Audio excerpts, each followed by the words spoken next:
केदारनाथ में आए सलाह में फंसे बिहार के पूर्व मंत्री अश्विनी चौबे आज सही सलामत वापस लौट आए। तबाही का मंजर अपनी आंखों से देखने वाले अश्विनी चौबे ने हादसे में करीब 15 से 20 हजार लोगों के मरने की आशंका जताई है। बिहार के पूर्व मंत्री अश्विनी चौबे भी अपने परिवार के साथ केदारनाथ में आई तबाही में फंस गए थे। हादसे में उनके 2 रिश्तेदारों की मौत हो गई, जबकि पीए और 2 बॉडीगार्ड का कोई अता पता नहीं है। केदारनाथ की तबाही में 4 दिन गुजारने के बाद आज जब वो देहरादून पहुंचे तो उनका गुस्सा फूट पड़ा। और मैंने अपने आंखों से मलबे पर 3 रात उस लाश पर बिताया है। हम लोग रात में लाशें पड़ी हुई थी, अभी भी पड़ी हुई है। उन लाशों पर रात में सो करके 2 रात गुजरा। अश्विनी चौबे का दावा है कि हादसे में सिर्फ केदारनाथ में ही 5000 से ज्यादा लोग मारे गए हैं। लटके हुए पूरा श्मशान बन गया है, एक भी नहीं वहाँ आदमी बचा है। और 7000 लोगों को वहाँ उस समय जो हम लोग बचे हुए लोग थे, मुश्किल से 700-800 लोग बचे थे जो दूसरी हादसा में खत्म हो गए।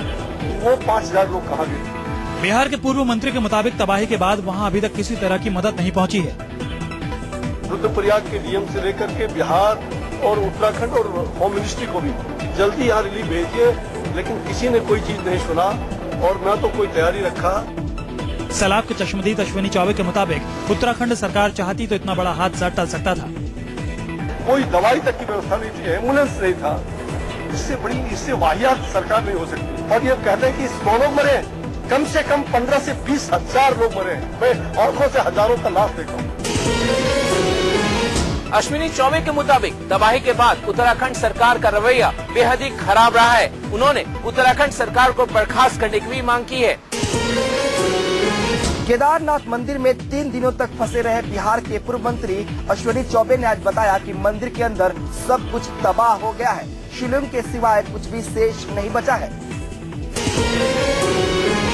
हादसे के वक्त केदारनाथ मंदिर में मौजूद चश्मदीद बिहार के पूर्व मंत्री अश्विनी चौबे ने जो कुछ भी बयान किया वो रोंगटे खड़े करने वाला है। अश्विनी चौबे के मुताबिक जिस वक्त तबाही की बाढ़ आई उस वक्त मंजर खौफनाक था। लोगों के शव पानी में तैर रहे थे। लाशें बिछ गई वहाँ मंदिर में। अभी 11 फीट लाश, 11 फीट तक जो नंदी भगवान का मूर्ति है वो 6 फीट की ऊंची है लगभग, और उसके नीचे 6 फीट। 12 फीट में से 11 फीट हम लोग रात में लाशें पड़ी हुई थी, अभी भी पड़ी हुई है। पहली बार केदारनाथ मंदिर के अंदर की जानकारी बताने वाले अश्विनी चौबे के मुताबिक मंदिर के अंदर मलबा ही मलबा है और मंदिर में शिवलिंग के अलावा कुछ नहीं बचा है। नंदी और पांडवों की मूर्तियों को भी काफी नुकसान पहुंचा है। 4-5 लोगों ने तो दम तोड़ दिया 3 रात वहाँ बिताने के बाद। मुझे लग रहा है कि लटके हुए पूरा श्मशान बन गया है, एक भी नहीं वहाँ आदमी बचा है। उत्तराखंड के प्रमुख सचिव राकेश शर्मा ने आज एक आधिकारिक बयान जारी करते हुए कहा कि केदारनाथ में फंसे सभी 400 लोगों को सुरक्षित निकाल लिया गया है। सभी को गुप्तकाशी के एक रिलीफ कैंप में रखा गया है। यूपीए चेयरपर्सन सोनिया गांधी और प्रधानमंत्री मनमोहन सिंह के बाद आज बीजेपी अध्यक्ष राजनाथ सिंह ने भी उत्तराखंड में हुई भारी तबाही के बाद हवाई जायजा लिया। हवाई दौरे के बाद राजनाथ सिंह ने केंद्र सरकार से मांग की कि इस आपदा को राष्ट्रीय आपदा घोषित करे केंद्र सरकार। उत्तराखंड में भारी तबाही के बाद आज बीजेपी के राष्ट्रीय अध्यक्ष राजनाथ सिंह ने तबाही वाले इलाकों का हवाई दौरा किया।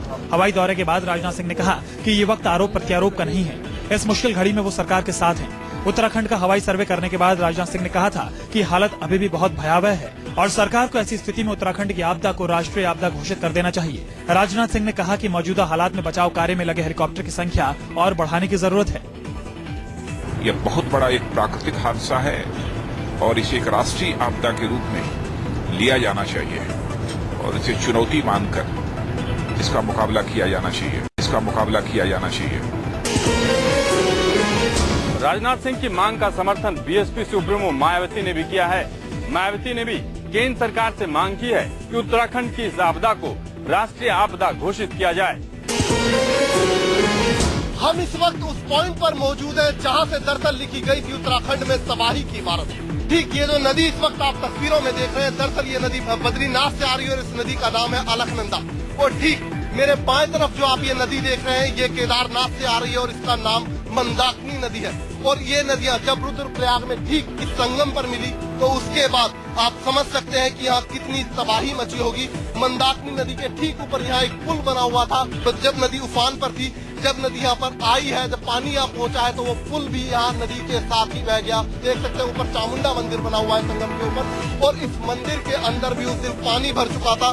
तो यहाँ पर अभी भी उस तबाही के निशान है, यानी कि बालू रेत अभी भी ऊपर पड़ा हुआ है गंगा का। और साथ ही आप देख सकते हैं जितनी भी इमारतें थी मंदिर के साथ, वो सब पानी के साथ ही बह गई है।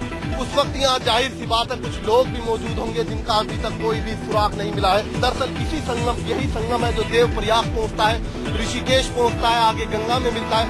इसी संगम के बाद जब दोनों नदियाँ पूरे उफान के बाद इस संगम पर मिली और उसके बाद जो आगे बहाव बना, वो पूरा देवप्रयाग, रुद्रप्रयाग और आगे जितने भी इलाके थे गंगा से सटे, उन सभी को इस पानी ने, इस संगम ने तहस नहस कर दिया पूरे तरीके से। कुदरत के कहर से प्रभावित उत्तराखंड के लोगों के गुस्से का शिकार हो गए उत्तराखंड के सीएम विजय बहुगुणा। गुस्साए लोगों ने सीएम के खिलाफ जमकर की नारेबाजी। तबाही के 5 दिन बाद सीएम विजय बहुगुणा आज दल बल के साथ प्रभावित क्षेत्रों का दौरा करने निकले थे, लेकिन सीएम को देखते ही 5 दिन से परेशान लोगों का गुस्सा फूट पड़ा और लोग सीएम के खिलाफ नारेबाजी करने लगे। रोज तिल तिल कर मर रहे लोगों ने सीएम के साथ आए कैबिनेट मंत्री हरक सिंह रावत और आपदा मंत्री यशपाल आर्या के खिलाफ भी नारेबाजी की। प्रभावित लोगों के पास ना तो खाने के लिए कुछ है और न ही घरों में लाइट है और न ही बाहर जाने का कोई रास्ता ही बचा है। लोगों का गुस्सा ज्यादा तब बढ़ गया जब मुख्यमंत्री विजय बहुगुणा बिना पीड़ितों से मिले ही वापस जाने लगे। वहीं इस आपदा में सबसे ज्यादा तबाह हुए केदारनाथ से विधायक शीला रानी रावत ने भी 5 दिन बाद सीएम के दौरे का विरोध किया और सीएम को लोगों के सामने ही खरी खोटी सुनाई। पूर्व सीएम रमेश पोखरियाल ने भी बचाव कार्यों पर सवाल उठाए हैं। कौन व्यक्ति संतुष्ट हो सकता है कि जिसमें बीते हजारों लोगों के मरने की संभावना हो और वहां तक पटवारी का चपरासी भी वहां पर खड़ा न हो, जहां पर की टीमों को चला जाना चाहिए, कोई एक डॉक्टर, सिंगल डॉक्टर 5 दिन के बाद भी वहां पर उपस्थित न हो। उत्तराखंड के पूर्व सीएम रमेश पोखरियाल ने भी राहत और बचाव कार्य की पूरी व्यवस्था पर सवाल उठाए हैं। पूर्व सीएम के मुताबिक वहाँ न तो कोई मेडिकल टीम है और न ही कोई सूचना केंद्र। उत्तराखंड के पहाड़ी रास्तों पर पड़ी है कुदरत की तबाही की मार।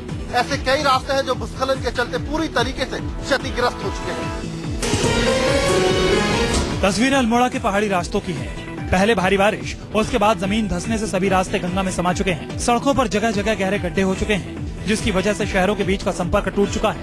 उत्तराखंड के लगभग सभी पहाड़ी रास्तों का यही हाल है। सैलानियों के लिए स्वर्ग माना जाने वाला जून का महीना लोगों के लिए तबाही लेकर आया। घूमने के इरादे से आए हजारों लोग सड़कों पर फंसे हुए हैं। गाड़ियों की लंबी कतारें सड़कों पर देखी जा सकती हैं। पहाड़ी रास्तों को खोलने के लिए सेना और आईटीबीपी के जवान भी जी जान से लगे हुए हैं। रास्तों से पत्थरों और मिट्टी को हटाकर गाड़ियों को निकालने की कोशिश की जा रही है, लेकिन टूट चुकी सड़कों से एक बार में सिर्फ एक तरफ की गाड़ियां ही निकाली जा पा रही हैं। उत्तराखंड प्रशासन के मुताबिक खतरा अभी टला नहीं है। भारी बारिश के चलते पहाड़ों की मिट्टी में नमी आ गई है, जो कभी भी टूटकर रास्तों को बंद कर सकते हैं। उत्तराखंड में फंसे करीब 70,000 से ज्यादा लोगों पर टूटा है आपदा का पहाड़। सेना, आईटीबीपी, एयरफोर्स और एनडीआरएफ के हजारों जवान लोगों को बचाने में जुटे हुए हैं। सेना, आईटीबीपी और एनडीआरएफ के जवान 24 घंटे पहाड़ों में फंसे लोगों को बचाने में जुटे हुए हैं, लेकिन टूटे रास्ते, लैंडस्लाइडिंग और पुल ढह जाने की वजह से रेस्क्यू ऑपरेशन में आ रही तमाम दिक्कतें, जमीनी और पहाड़ी रास्ते पूरी तरह से तहस नहस हो चुके हैं, जिसकी वजह से राहत और बचाव कार्य धीरे धीरे किया जा रहा है। ऐसे में रेस्क्यू का एक सफल जरिया है हेलीकॉप्टर, लेकिन बाढ़ की चपेट में आने से तमाम हेलीपैड्स का नामो निशान मिट चुका है। अलकनंदा और मंदाकिनी नदी पूरे उफान पर है और इन्हीं के बीच मंदिर के तमाम पुजारी भी फंसे हुए हैं। सेना और आईटीबीपी के जवानों के सामने फंसे लोगों को बचाना एक बड़ी चुनौती बनी हुई है। वहीं अपनों की तलाश में पहुंचे लोगों का सरकार पर गुस्सा फूट रहा है।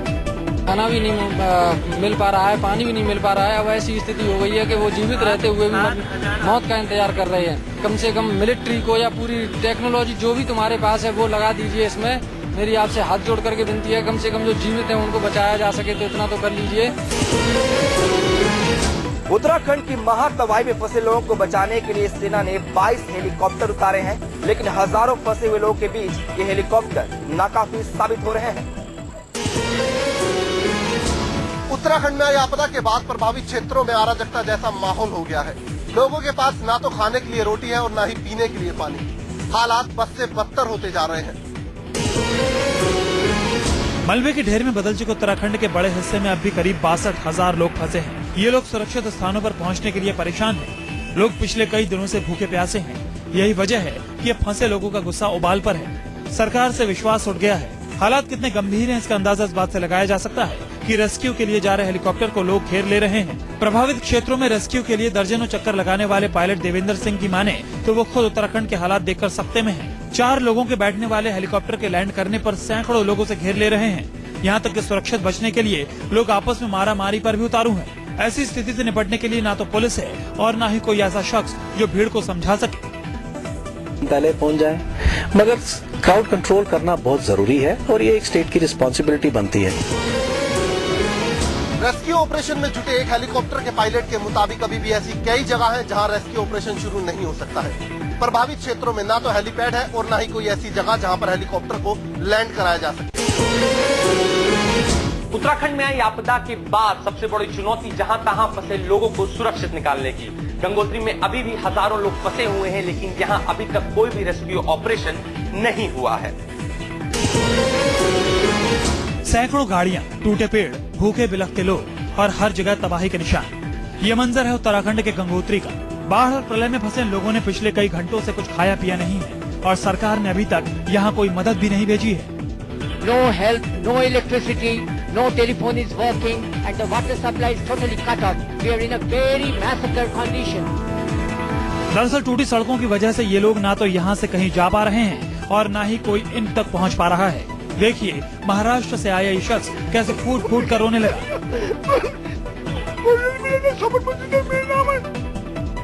कोलकाता से आया 40 लोगों का काफिला भी यहाँ फंसा हुआ है। कुदरत के कहर के आगे गंगोत्री में फंसे लोग बेबस नजर आ रहे हैं, लेकिन सबसे बड़ा सवाल ये कि आखिर आपदा के 100 घंटे गुजर जाने के बावजूद भी इन तक कोई भी मदद क्यों नहीं पहुंची। उत्तराखंड में आई सबसे बड़ी आपदा पर देश की सबसे बड़ी अदालत की है नजर। सुप्रीम कोर्ट ने राज्य सरकार और केंद्र सरकार से राहत और बचाव अभियान में तेजी लाने का निर्देश दिया है। उत्तराखंड में आई तबाही पर सुप्रीम कोर्ट ने उत्तराखंड सरकार और केंद्र सरकार को आज आदेश जारी करते हुए कहा कि रेस्क्यू के लिए ज्यादा से ज्यादा हेलीकॉप्टर्स का इस्तेमाल किया जाए। राहत और बचाव कार्य पर दखल देते हुए सुप्रीम कोर्ट ने राहत और बचाव कार्य तेज करने के आदेश दिए हैं। एक जनहित याचिका पर सुनवाई करते हुए सुप्रीम कोर्ट ने कहा कि सही वक्त पर और ज्यादा से ज्यादा लोगों को मदद पहुंचाई जाए। सुप्रीम कोर्ट ने आदेश दिया कि बचाव अभियान में किसी तरह का भेदभाव न किया जाए। कोर्ट ने उत्तराखंड सरकार से राहत और बचाव के काम पर 25 जून तक रिपोर्ट मांगी है। हमने कोर्ट को बताया रुद्रप्रयाग जो गौरीकुंड से केदारनाथ का रास्ता है जो 16 किलोमीटर का, वो बिल्कुल ऐसा रास्ता है जहाँ पे कुछ भी नहीं, कोई हैबिटेशन नहीं है, टोटल कट ऑफ है। वहाँ पे पहाड़ है, उसके बाद नदी बह रही है, तो लोग वहाँ पे जो फंसे हुए हैं उनको इवैक्यूएट करना इमीडिएटली जरूरी है। प्रधानमंत्री मनमोहन सिंह ने भी आज देशवासियों से अपील की है कि संकट की इस घड़ी में मुसीबत में फंसे लोगों के साथ खड़ा रहने की जरूरत है। बाढ़ पर आई तबाही में जहां हजारों लोग फंसे हुए हैं, वहीं उनके रिश्तेदार उनकी खैर खबर जानने के लिए परेशान हैं। रिश्तेदार परिवार वालों की मदद के लिए न्यूज 24 ने शुरू की है एक मुहिम। ये बहू है, मैं बहन हूं। दिल्ली के पीतमपुरा के इस घर के लोगों की भी नींद गायब है, तो कुछ ने किसी तरह आंसुओं को रोक रखा है। बरसात तो साहब कंटिन्यूस आ रही थी, उनकी हालत बहुत ज्यादा दयनीय थी। बता रहे थे मैं किसी तरह तैर के लकड़ी के ऊपर किसी तरह मैं बचा हूँ। पूरे तमाम कपड़े फटे हुए हैं और मैं पानी के अंदर बैठा हूँ, पानी के अंदर मेरे पाँव पूरे सूख चुके हैं। जयपुर के इस परिवार की कहानी भी कुछ अलग नहीं है। अंजनी के मुताबिक इनके अपने माता पिता से आखिरी बार 16 तारीख की सुबह 9:30 बजे बात हुई थी। लापता लोगों को तलाशने के लिए न्यूज 24 की शुरू हुई मुहिम में अब तक कई हजार मेल आ चुके हैं। हर मेल में परेशान परिजनों की एक अलग कहानी है। उत्तराखंड की तबाही में फंसे लोगों के परिजन दिन भर टीवी की तरफ देखते हैं कि उनके अपनों के खैरियत की खबर टीवी पर देखने को मिल जाए। उत्तराखंड के केदारनाथ धाम में तीर्थ यात्रा के लिए गए आंध्र प्रदेश के 2800 लोग अभी भी वहां पर फंसे हुए हैं, लेकिन तीर्थ यात्रा पर गए करीब 400 लोगों का अब तक कुछ भी पता नहीं चल पाया। उत्तराखंड में आई तबाही में देश भर से वहां गए हजारों तीर्थयात्री फंसे हुए हैं। सिर्फ आंध्र प्रदेश से ही करीब 3200 लोगों की वहां फंसे होने की आशंका है। खबर के मुताबिक 2800 लोगों ने तो अपने घर सूचना भिजवा दी है, लेकिन करीब 400 लोगों का अभी भी कुछ पता नहीं है। अब तक आंध्र प्रदेश से केदारनाथ गए 6 लोगों की मौत की खबर है। मरने वालों में एक ही परिवार के 5 लोग विशाखापत्तनम से हैं, जबकि अनंतपुर से वीरभद्रैया नाम का 20 साल का नौजवान है। आंध्र प्रदेश सरकार ने सभी ट्रैवल एजेंसियों से उन लोगों की सूची तत्काल देने को कहा है जिन्होंने लोगों को 4 धाम की यात्रा पर पिछले 1 महीने में भेजा है। हैदराबाद से भी एक ट्रैवल एजेंसी के जरिए करीब 25 लोग 4 धाम की यात्रा के लिए गए थे। पिछले 3 दिनों से इनके बारे में कोई खबर नहीं है। संडे इवनिंग या मंडे मॉर्निंग आया फोन, तब से कट हो गया। हमारे उनसे बात कुछ भी नहीं हुई थी तब से। बोले कि उस वक्त यमुनोत्री गंगोत्री से लेकर हरिद्वार पहुंच रहे, बस उतना ही इन्फॉर्मेशन मिला। किसी का फोन भी लग रहा नहीं अभी तक, सारे से सारे परेशान। जो अपन को 6:30 मॉर्निंग फ्लड्स है ना, वो टाइम से अपन कॉल कुछ भी नहीं है। आंध्र प्रदेश सरकार ने राहत और बचाव कार्यों के लिए हैदराबाद के साथ साथ नई दिल्ली के आंध्र भवन और उत्तराखंड में भी राहत और जानकारी शिविर खोले हैं। उत्तराखंड में जैसे जैसे राहत कार्य की रफ्तार तेज हो रही है, तबाही की असली तस्वीरें सामने आने लगी है। खबर के मुताबिक अभी भी उत्तराखंड में गुजरात के करीबन 5000 लोगों के फंसे होने की आशंका है।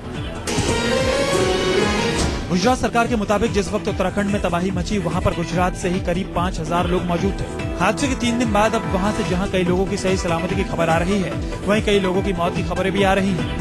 तबाही में गुजरात के रहने वाले अशोक भाई और उनकी पत्नी की भी मौत हो गई। खबर के मुताबिक अशोक भाई के सामने ही उनकी पत्नी सैलाब में बह गई थी, जिसे देखकर मौके पर ही उनके पति अशोक भाई को हार्ट अटैक आ गया और उनकी भी वही मौके पर मौत हो गई। पता हमको उनके साथ जो गए थे टूरिस्ट टूर में, उनके थ्रू हमको मालूम पड़ा, कल फोन आया उनका कि ये हादसा हुआ है। भाभी जी पानी में बह गए हैं और भाई को उनको सदमा लगा, उसके हिसाब से ये उनको हॉस्पिटलाइज किया, लेकिन उधर उनका जान चला गया।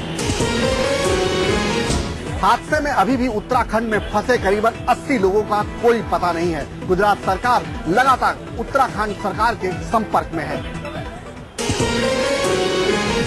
उत्तराखंड में आई भारी तबाही के बाद पूरा देश आहत है। पूरे देश में मुसीबत में फंसे लोगों के लिए प्रार्थनाओं और दुआओं का दौर जारी है।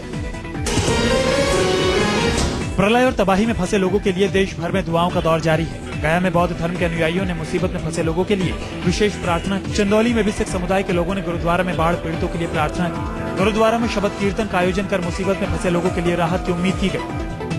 विपदाएं इन 5 राज्यों के बीच में जो आई हैं, उसमें जो हमारे सैकड़ों हमारे भाई जिनको अपनी जान गंवानी पड़ी, ये वाकई एक बहुत बड़ी दुखद घटना है। मुरादाबाद में भी भारी तबाही में मृतक लोगों के लिए लोगों ने कैंडल मार्च निकाला और उनकी आत्मा शांति के लिए प्रार्थना की। उत्तराखंड में जो भयंकर त्रासदी इस समय हुई है, इस त्रासदी में जितने मृत व्यक्ति हैं उनके प्रति हम श्रद्धांजलि व्यक्त करते हैं और इस त्रासदी को जो झेल रहे हैं उन लोगों के प्रति हमारी पूर्ण सहानुभूति, हम तन मन धन से उनकी सहायता करें। तबाही की दिल दहला देने वाली तस्वीरें जैसे जैसे सामने आ रही हैं, वैसे वैसे लोगों पर टूटी मुसीबत का खुलासा भी पूरे देश के सामने होता जा रहा है। दिल्ली में यमुना उफान पर है और यमुना का पानी निचले इलाकों में भर चुका है। इस समय हम तिब्बती मार्केट में मौजूद हैं। यहाँ पर एक सिविल डिफेंस की ये नाव है, जिसके अंदर की स्थिति का मुआयना लिया जा रहा है। और देखिए अंदर जो दुकानें हैं वो पूरी तरह से पानी में डूब चुकी हैं। यहाँ पर जो परिवार रहते हैं वो ऊपर अपने घरों में जाकर बंद हो चुके हैं और किसी तरह से ये लोग अपने खाने पीने का बंदोबस्त कर रहे हैं। जो बौद्ध मंदिर है ये पूरी तरह से फिलहाल पानी में डूब चुके हैं और यहाँ के जो रहने वाले लोग थे उनको किसी तरह से यहाँ से निकाला गया। लोग अपना सामान लेकर यहाँ पर बाहर आ रहे हैं किसी तरह से।